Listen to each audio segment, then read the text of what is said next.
Oyentes amigos, vamos a leer nuevamente la palabra de Dios. Y esta vez lo vamos a hacer en el primer libro de Samuel, el capítulo 7. Y vamos a leer a partir del versículo 1. Dice así: Vinieron los de Kiriath Jearim y llevaron el arca de Jehová y la pusieron en casa de Abinadab, situada en el collado, y santificaron a Eleazar su hijo para que guardase el arca de Jehová. Desde el día que llegó el arca a Kiriath Jearim pasaron muchos días, 20 años, y toda la casa de Israel lamentaba en pos de Jehová. Habló Samuel a toda la casa de Israel diciendo: Si de todo vuestro corazón os volvéis a Jehová, quitad los dioses ajenos y a Astarot, ese ídolo, de entre vosotros, y preparad vuestro corazón a Jehová, y solo a él servid, y os librará de la mano de los filisteos. Entonces los hijos de Israel quitaron a los Baales y a Astarot, y sirvieron solo a Jehová.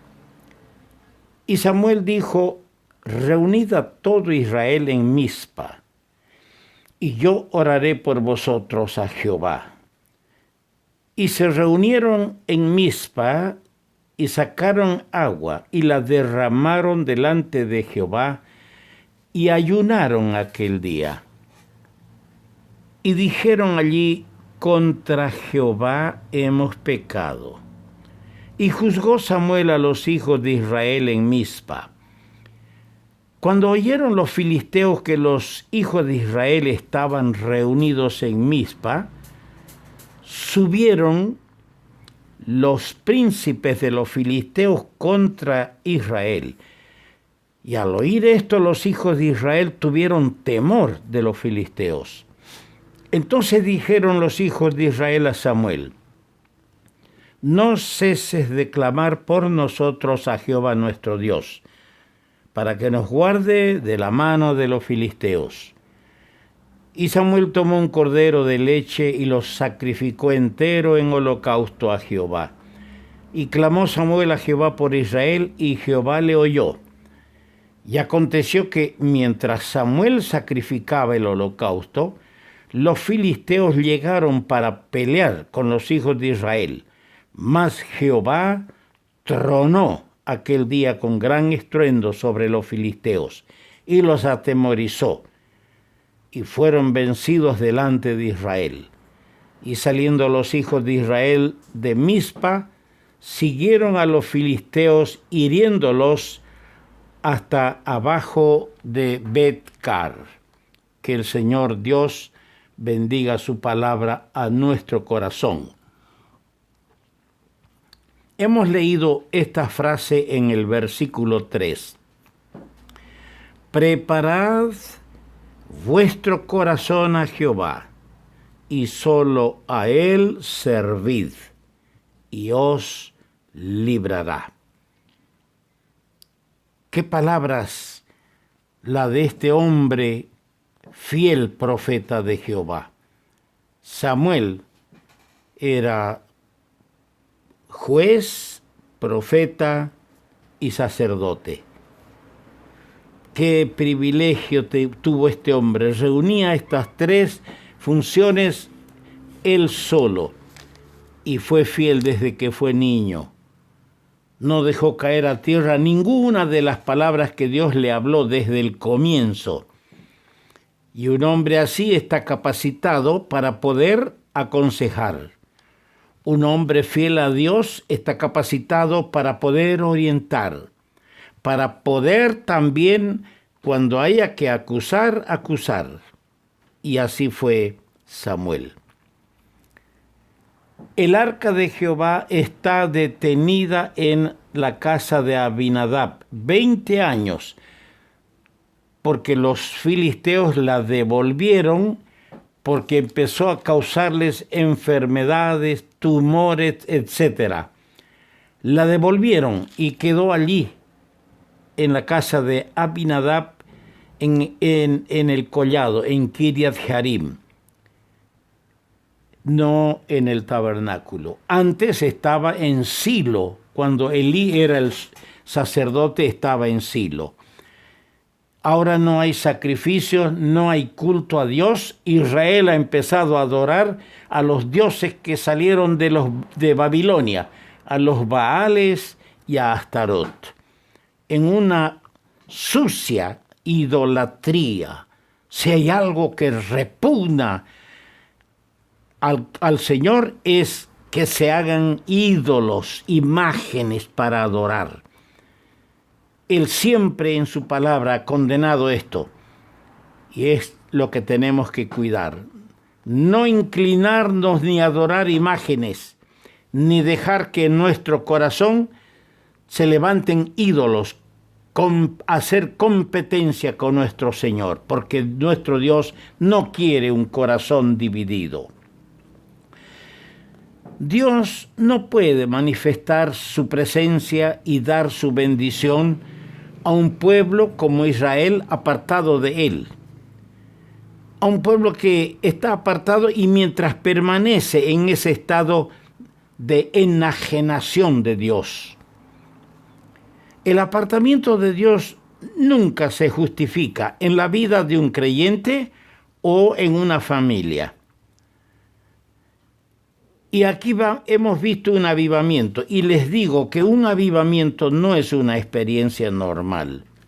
Ojalá no haya nunca en nuestras vidas, ni en la vida de la iglesia nuestra donde nos congregamos, la necesidad de avivamientos. Se necesita un avivamiento cuando hubo un declive espiritual, cuando hubo un alejamiento del Señor y de su palabra. Entonces, cuando tenemos que confesar y buscar un avivamiento, hoy se entiende mal. Se hacen reuniones de avivamiento. Se canta, se grita, se pega alaridos, se hace oraciones que chillan y dicen ese es avivamiento. No, el avivamiento puede ser silencioso cuando el corazón se quebranta y confiesa al Señor. Lamentablemente, a través de los siglos, el pueblo de Dios se ha apartado con mucha frecuencia y por consiguiente, los avivamientos han sido necesarios. ¿Por qué? Porque el pueblo de Dios se ha apartado del Señor. Y donde hay arrepentimiento, donde hay abandono del pecado y un regreso a Dios y a su palabra, hay perdón, hay restauración, hay bendición y se produce el avivamiento. En este caso, como se trata de Israel, veamos al pueblo de Israel en algunas condiciones. Primero, en los versículos 1 al 3, vemos a Israel apartado del Señor. Qué palabra más fea, qué palabra más triste. Piensa en ti, hermano, hermana. ¿Estás cerca o está tu corazón apartado? La condición del pueblo de Israel es triste y vergonzosa, pero el remedio es sencillo y eficaz. Observamos 3 etapas en el versículo 3 que hemos leído. Hay 3 etapas para volver al Señor. La preparación, que dijo Samuel aquí: quitad los dioses ajenos, si de todo vuestro corazón os volvéis. La preparación. Luego la consagración, haciendo a un lado todo aquello que lastima el corazón del Señor. Y luego viene la liberación. Ese es el camino. En segundo lugar, vemos a Israel amenazado. Dice el verso 3, Él los librará de los filisteos. ¿Por qué amenazado? Porque los filisteos estaban al acecho. porque los filisteos son fuertes, porque los filisteos eran insistentes en querer siempre tener el dominio sobre Israel. Así es con el enemigo de nuestras almas. Están al acecho. Es fuerte, no hay que subestimar el poder de Satanás. Y es insistente y tiene sus métodos, tiene su manera y su forma de buscar el momento de alejarte del Señor, de alejarme a mí del Señor. En tercer lugar, Israel, en los versos 4 al 6, lo vemos arrepentido. Entonces los hijos de Israel quitaron a los Baales y sirvieron solo a Jehová. Y se reunieron en Mizpa y allí ayunaron y dijeron: contra Jehová hemos pecado. Esto es el arrepentimiento. Y saben, queridos hermanos en Cristo, esto siempre es necesario. Eso se ve en la palabra de Dios. En los capítulos 2 y 3 de Apocalipsis encontramos cartas dirigidas a 7 iglesias. Y mire lo que encontramos allá. Estamos hablando que Israel se arrepintió. Y digo yo que el arrepentimiento es necesario. En Apocalipsis capítulo 2, verso 5 dice: recuerda por tanto de dónde has caído y arrepiéntete. En el capítulo 2, verso 16 dice: por tanto, arrepiéntete, pues si no vendré a ti pronto y pelearé contra ellos con la espada de mi boca. En el mismo capítulo 2, el versículo 21 leemos: y le he dado tiempo para que se arrepienta, pero no quiere arrepentirse de su fornicación.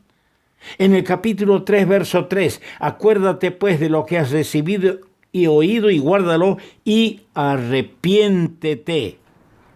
En ese mismo capítulo, el versículo 19 dice de la siguiente manera: yo reprendo y castigo a todos los que amo. Sé pues celoso y arrepiéntete. ¿Se da cuenta? A casi todas las iglesias el Señor les pide que se arrepientan porque se han apartado. Han hecho innovaciones. Han perdido su rumbo, su norte, porque han perdido el respeto a la palabra de Dios. En cuarto lugar, Israel está atemorizado. En los versos 7 y 8 dice: cuando oyeron los filisteos que los hijos de Israel estaban reunidos en Mizpa, subieron los príncipes de los filisteos contra Israel. Y al oír esto, los hijos de Israel tuvieron temor. 2 factores produjeron el temor de Israel. Primero, su propia indignidad y debilidad. Y el poder de los filisteos, por supuesto. Esto es lo que ocurre. Una mala conciencia siempre debilita. Cuando tu conciencia te hace notar que estás mal, vas a estar débil. Ellos tuvieron temor porque sabían que habían andado por años en el error, en la desobediencia al Señor. Querido hermano, una mala conciencia siempre debilita. Y esto es lo que tenemos que cuidar, que nuestra conciencia esté en orden y limpia delante del Señor. Israel fue ayudado. En los versos 9, Samuel tomó un cordero de leche, lo sacrificó entero en holocausto a Jehová, y clamó Samuel a Jehová por Israel, y Jehová le oyó. Y aconteció que mientras Samuel sacrificaba el holocausto, los filisteos llegaron para pelear con los hijos de Israel, mas Jehová tronó aquel día con gran estruendo sobre los filisteos y los atemorizó y fueron vencidos delante de Israel. Y saliendo los hijos de Israel de Mizpa, siguieron a los filisteos e hiriéndolos hasta abajo de Betcar. Jehová oyó, tronó y desbarató. ¿Qué dice en Hebreos capítulo 13, versículo 6? Lo leo. De manera que podamos decir confiadamente, el Señor es mi ayudador, no temeré lo que me pueda hacer el hombre. Hermanos amados, el Señor es nuestro pronto auxilio en las tribulaciones. El Señor es la roca más alta para protegernos. Él es el fuerte, Él es el Dios de los ejércitos. Él puede destruir y tronar y destruir a nuestro enemigo. Israel fue ayudado. Nosotros podemos, si clamamos al Señor, si nos hemos equivocado, si te has alejado del Señor, clama al Señor que Él te va a ayudar a salir de la situación en que estás. Y por último vemos a Israel agradecido en el versículo 12. Tomó luego Samuel una piedra y la puso entre Mizpa y Sen, y le puso por nombre Ebenezer, diciendo, hasta aquí nos ayudó Jehová. Y este es nuestro pensamiento, este es nuestro mensaje. Mizpa y Ebenezer. Mizpa y Ebenezer. Ya vamos a explicar más adelante el significado de estos dos lugares. Hay 3 lugares que se mencionan: Mizpa, Sen y Ebenezer. Israel fue ayudado. La piedra colocada entre Mizpa y Sen conmemora la gran victoria dada por Dios. Y yo leo, y tú debes leer en 1 Corintios 15:57, mas gracias sean dadas a Dios, que nos da la victoria por medio de nuestro Señor Jesucristo. Que vivamos siempre en Mizpa y Ebenezer. Que el Señor bendiga su palabra. Vamos a continuar con este tema.